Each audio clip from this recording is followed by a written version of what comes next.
Section 35 of the Canadian Constitution Act purports to recognise and affirm the Aboriginal and treaty rights of the Aboriginal peoples of Canada. However, critics claim that rather than recognise and affirm Aboriginal rights, that there is a systematic denial and negation.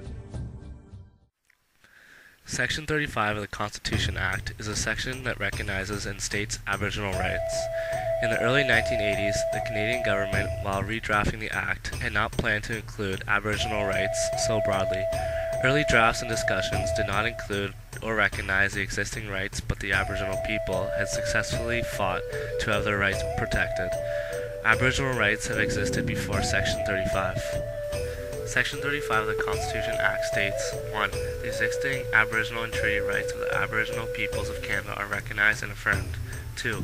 In this Act, Aboriginal peoples of Canada includes Indian, Inuit, and Métis people. 3. In subsection 1, treaty rights includes rights that now exist by way of land claims, agreements, or may be so acquired. 4. The Aboriginal and treaty rights referred to in subsection 1 are guaranteed equally to male and female persons.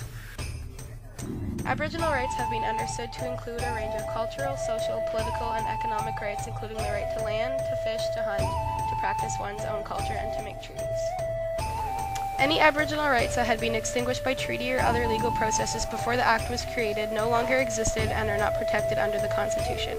Section 35 falls outside of the Charter of Rights and Freedoms, and it begins Part 2 of the Constitution. This allows Section 35 to be exempt from the notwithstanding clause that applies to the Charter. In other words, the federal government cannot override Aboriginal rights.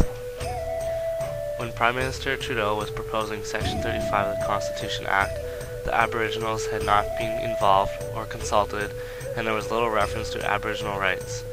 Aboriginal peoples across Canada were concerned that with the constitutional powers from Britain to Canada, agreements about Aboriginal rights were no longer be important or hold legal weight. There were many Aboriginal peoples that were included in fundraisers, campaigns, and organizations to have their title and rights recognized in the Constitution. One of the events that is looked at as the most effective action is the Constitution Express.